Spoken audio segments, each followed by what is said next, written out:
Қандайсыздар? Бүгін міне баклажан қуыратын боламын.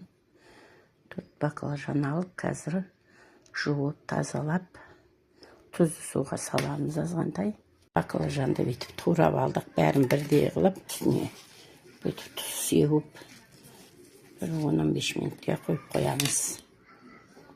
Суы қарайып, баклажанның өзінің азғантай қышқылы болады ғой, сол кетеді.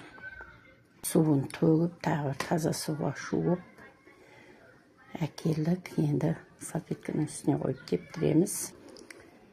Салфетканың үстіне салып, астына екі қабаттап, үстіне де суын сорығы үшін өстіп міне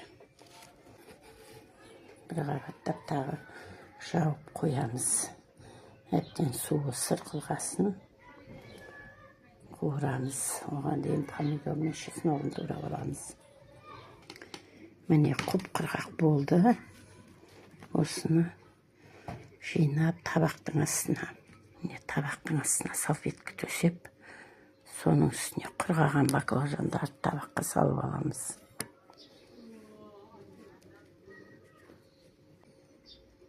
Міне чесногымызды майда теркіден өткізіп, помидорымызды турап алдық.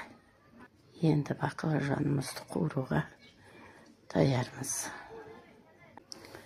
Міне баклажанымызды қуырып әкелдік. Қазір ортасына чесногымызды салып, үстіне помидорды қойып, бәрін әдемілеп тақтаймыз. Холодильникке бір 2 сағатқа, 1 сағатқа қойып аламыз. Мінекей үстіне бүйтіп чеснокты жағып алып, помидордан қойып, тәрілкіге әдемілеп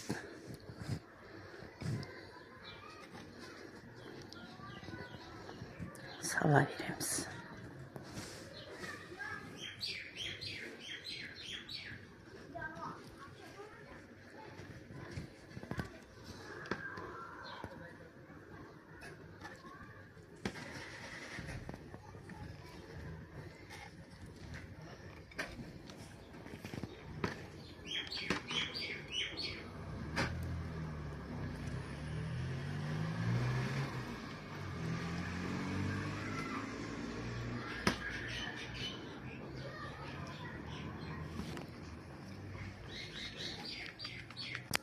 Таяр болған баклажан салатымызды 1 сағат, 1,5 сағат мұздатып, холодильникке қойып алып, сонан кейін дастарханға тартсақ болады.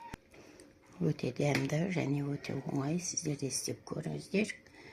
Рас болсын, менің каналыма тіркеліп, лайк басып, пікір жаза кетіңіздер. Сау, саламат болыңыздар.